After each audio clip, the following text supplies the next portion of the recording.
Soyons une graine spirituelle et céleste. Nous sommes aujourd'hui dans une position très avantageuse. Nous avons maintenant par le Saint-Esprit la pleine signification d'Abraham. Nous avons notre Nouveau Testament et tout ce que le Nouveau Testament dit d'Abraham. Nous en avons la pleine révélation par l'apôtre Paul. Et nous sommes maintenant capables de le voir par le Nouveau Testament. Nous ne devons pas remonter à l'Ancien Testament pour toute notre connaissance, car nous pouvons voir maintenant avec notre Nouveau Testament en main la pleine signification d'Abraham. Sur ce point, nous avons beaucoup de lumière supplémentaire. Une graine céleste et spirituelle. Vous voyez cela concernant Josué et Caleb et comment ils ont relevé le défi. Mais cette caractéristique d'Abraham n'est pas que spirituelle et que céleste, elle est concrétisée ici-bas, sur la terre. Dans le 13e et 14e chapitre des Nombres, combien les réactions de ces gens sont grossières. Elles sont terrestres, manquant de vie, de vision spirituelle et d'aspiration. Ils sont tournés entièrement vers le terrestre, vers ceux qui se voient, les choses d'ici-bas.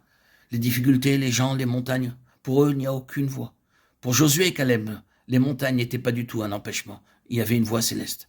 Mais les autres n'ont rien vu de tout cela. Ils étaient terrestres.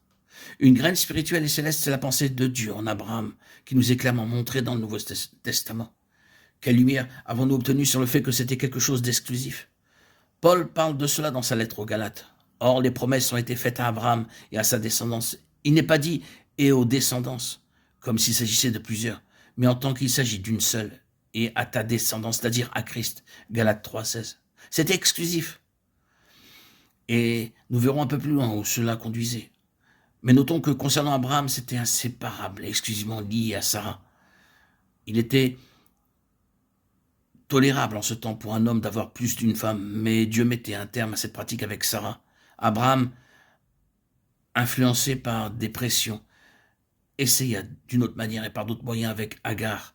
Mais ici, nous avons ce dont je parlais auparavant, un échec, un dérapage, une erreur, une bévue, sous l'épreuve, sous la pression, sous la contrainte, s'écartant de la ligne céleste et le regrettant amèrement. Et l'histoire est là pour le prouver jusqu'à ce jour.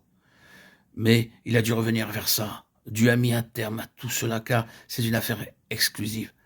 Pas par Agar ou par d'autres encore, mais seulement par Sarah. Cette graine porte toutes les marques du céleste. C'est surnaturel par la naissance et impossible de manière naturelle.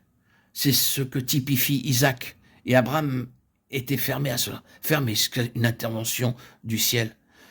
Cela ne peut pas avoir d'existence ni seulement une histoire, à moins que le ciel ne se reflète dans cela. Parfois, Dieu montre combien il agit de manière particulière, car pour nous aider à saisir l'aspect positif d'une chose, il permet que nous voyions un autre aspect négatif. Dieu ne permet pas sans raison qu'une chose fausse se perpétue, de même qu'une erreur et qu'un faux pas. Nous sommes tourmentés parfois bien longtemps dans nos vies par un faux pas. Dieu gardera cela pour que nous puissions voir. La voie droite est une voie importante. Ce n'est pas juste une option. La voie est céleste. Et toute autre alternative n'est pas même permise, comme si cela n'avait aucune importance.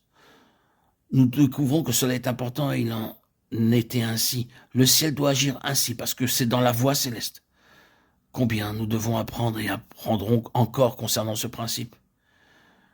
Il explique une grande partie de ce qui arrive dans nos vies. Dieu nous a pris en main.